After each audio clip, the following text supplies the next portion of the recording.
Fala pessoal, tudo bem? Voltando aqui com mais um vídeo de explicação das questões, tudo bem? 2025, Revalida 2025.1, questão 66. Vocês estão gostando aí do novo formato de vídeo? Eu particularmente estou gostando muito, estou achando bem legal. O áudio estou achando muito melhor e até a forma de visualizar as questões para mim tá bem legal, tá bem? Vamos continuar aqui, questão 66. Mulher de 57 anos com diagnóstico de diabetes mellitus há 10 anos e uso regular de metformina e glicazida de 60 mg por dia comparece à unidade básica de saúde. Durante a consulta, a pressão arterial média aferida em 3 medições consecutivas com intervalo de 1 minuto é de 154 por 94, a gente sabe que está aumentado. Ao revisar o prontuário, o médico observa que nas últimas 3 consultas, os níveis pressóricos registrados também estavam acima de 140/90. Além disso, o médico verifica exame prévio de albuminúria de 50 mg por gramos de creatinina. O valor de referência aí, a gente sabe que é menor a 30 mg por grama de creatinina. De acordo com a diretriz brasileira de hipertensão e com base nesse quadro clínico e laboratorial, a conduta terapêutica inicial mais adequada para o tratamento da hipertensão consiste na prescrição de... Isso aqui é muito legal, por quê? Porque cai muito nas provas e a gente sabe que o principal tratamento, a gente começa com 2 fármacos principais, ainda mais nesse caso. Vamos lá. Essa é uma paciente que ela tá tendo o quê? Tá tendo albuminúria e já é uma paciente que tem aí como doença de base diabetes, beleza? Então, qual é o medicamento, qual fármaco a gente vai indicar para a base do tratamento dessa paciente? Nós sabemos aí que é um IECA, pode ser também um ARA2, mas o IECA é mais indicado ainda, enalapril, captopril, enfim, principalmente o enalapril, que é melhor prescrito para ser de utilização diária, tá bem? Então, nós iremos usar o enalapril, o inibidor aí da enzima de conversão. Então, eu quis colocar aqui algumas funções do enalapril para a gente ver a importância desse fármaco, nesse caso clínico especialmente. O que o enalapril vai fazer? Então, o inibidor da enzima de conversão, que é o IECA inibidor da enzima convertidora de angiotensina, diminui a pressão arterial, ajuda na diminuição também da proteinúria. Ele vai retardar aí a nefropatia diabética. A gente sabe que a diabetes ela tem aí um grau de nefrotoxicidade, um grau de comprometimento renal muito importante e diminui o risco cardiovascular também, já como consequência diretamente aí dessa diminuição da pressão arterial. Então, a resposta certa aí nós temos que é a letra C, inibidor da enzima de conversão. Uma questão muito boa, assim, todos os dias a gente vê isso, mesmo não sendo médico especialista, nós precisamos já começar aí o tratamento com o enalapril, ou então com a losartana, ou então valsartano, como hoje em dia já se utiliza bastante. Nesse caso pontual dela, o melhor fármaco para se utilizar é aí o inibidor da enzima convertidora de angiotensina, beleza? Questão 67. Menino de 4 anos é levado por sua mãe a uma unidade básica de saúde para consulta. Ela refere que a criança apresenta desde o nascimento uma tumoração no pescoço. Legal isso aqui. Tumoração no pescoço, cujo volume está aumentando. O exame físico revela tumoração arredondada. Deixa eu ajeitar aqui. Tumoração arredondada de 1,5 centímetros de diâmetro, indolor, com pele íntegra, em linha média da região cervical anterior. Imóvel com movimento. Isso aqui é chave para o diagnóstico. Movimento de protrusão da língua, ou seja, quando a criancinha, a gente pede para ela colocar a língua para fora, a gente observa que tem a mobilização ali do nódulo, da nodulação. A mãe nega processos inflamatórios ou saída de secreção local. Considerando essa situação, assinale a alternativa que apresenta a principal hipótese diagnóstica. Isso aqui cai, eu acho que uns 3, 4 provas caindo muito parecido, pontualmente. Essa aqui foi boa que ela perguntou logo pontualmente o que é. E o que seria essa tumoração? O que vocês acham que é? Na questão 67. Isso é muito característico de quê? De um quiste que se forma aqui, ó, aderido diretamente aqui no osso ióide, certo? Que vai ser o cisto tiroglosso. É muito, muito importante e cai muito nas provas, tá bem? É um cisto benigno, só que geralmente se retira, faz aí a retirada por uma questão estética, até mesmo por comodidade mesmo da criança, tá bem? Então, é aí a letra D, tá bem? Essa aqui é bem característico isso aqui.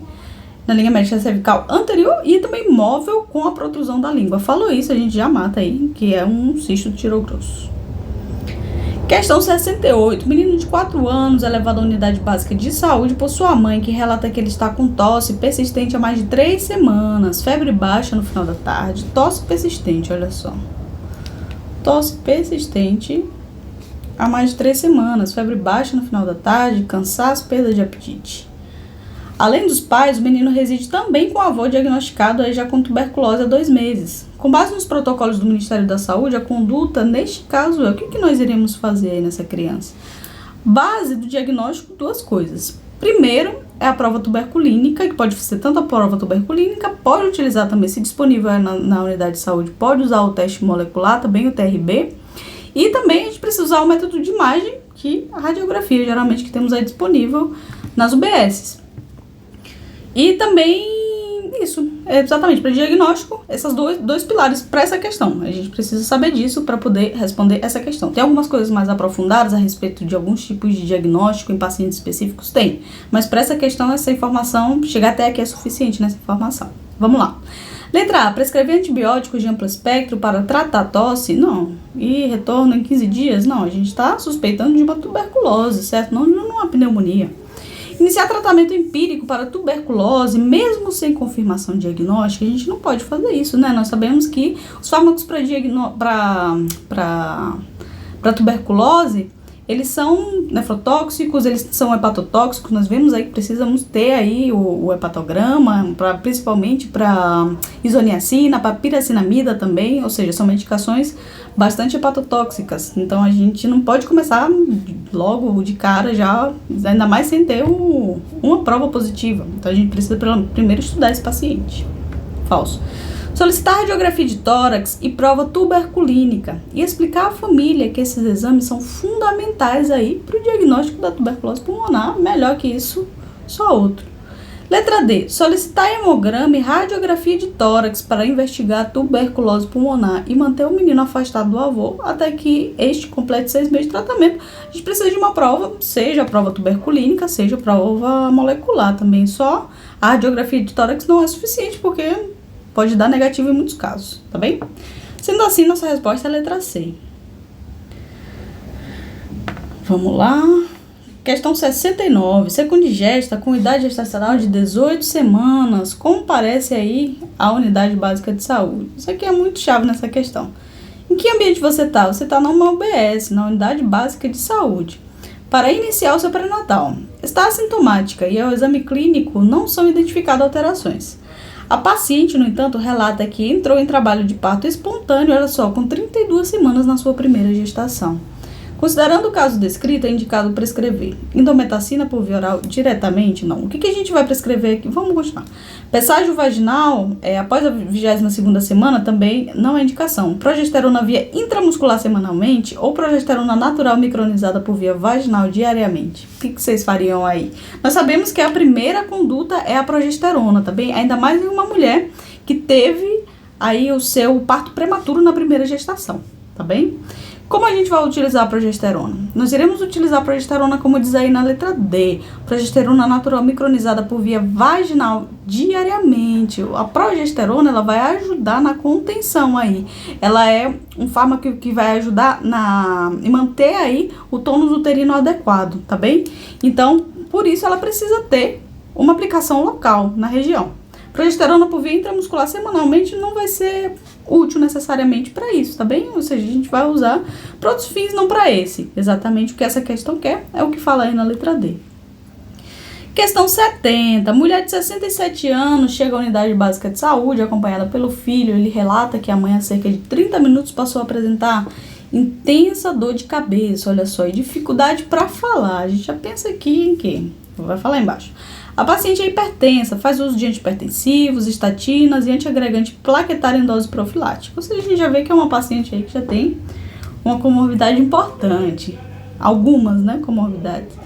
Há 6 anos sofreu um acidente vascular cerebral, sem sequelas. Durante o exame físico, pontuou 14 na escala de coma de Glasgow, certo? Ou seja, baixo, e apresentou os seguintes sinais vitais. Baixo não, tá normal, perdão. Pressão arterial 150/95, frequência cardíaca 90, frequência respiratória 20, saturação de oxigênio 95. A pressão arterial dela está elevada, como nós vemos aqui. Frequência cardíaca, o restante está normal.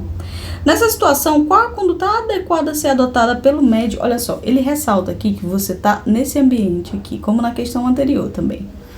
Ele relata que você está em uma UBS, uma unidade básica de saúde. Na unidade básica de saúde, nós geralmente não temos aí a sala vermelha, não temos a UTI, não tem um grau de complexidade tão avançado para poder tratar aí, trombolizar, fazer procedimentos mais avançados para um paciente que já chega com a suspeita de AVC aí na lata, direto, certo? Então, o que nós precisamos fazer? Nós precisamos encaminhar diretamente o paciente, certo?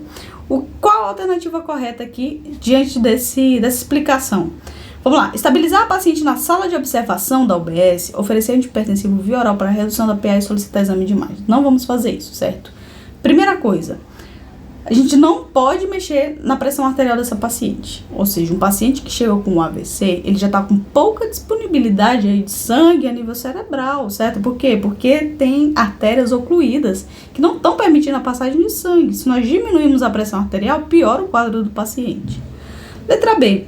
Acionar o serviço móvel de urgência de imediato para encaminhamento ao serviço de urgência e estabilizar a paciente na UBS até a chegada da ambulância. Vamos fazer aí o possível para estabilizar essa paciente com o que nós tivermos, menos fazer aí a diminuição da pressão arterial. Não vamos mexer na pressão arterial. Letra C. Administrar antihipertensivo sublingual e reavaliar a paciente após 30 minutos. Caso não haja queda da PA, encaminhá-la... Não, para o serviço de urgência também não. Medicar a paciente com o objetivo de reduzir a pressão arterial dentro das 24 a 48 horas e realizar segmento ambulatorial também não. A gente vê que é uma paciente aí com um quadro muito sugestivo de AVC. Então, nós precisamos tratar essa paciente com um grau de complexidade adequado, tá bem? Então, é isso, pessoal. Fiquem com Deus. Foram já as 5 questões. Deixa eu ver se aqui. Foram, tá bem? Fiquem com Deus. Vamos continuar fazendo as questões. E é isso, a chave é fazer as questões, por exemplo, você viu um tema aqui que está meio em dúvida, que não conseguiu entender muito bem, revisa o tema, vê certinho, coloca no seu caderno de anotações. Se você errou a questão, coloca aí, se você tiver um caderno de erros, no seu caderno de erros, a questão errada, qual a alternativa certa. E com isso vai fazendo a sua programação, vai se organizando para essa prova, tá bem? É muito bom estudar por questões, porque é um estudo mais dinâmico. A gente vai aprendendo com as outras provas que nós fomos fazendo também. Vocês vão ver que os temas, eles vão só se repetindo, tá bem? E é isso aí, todo mundo vai aprovar, viu? Fiquem com Deus, um abraço, até mais.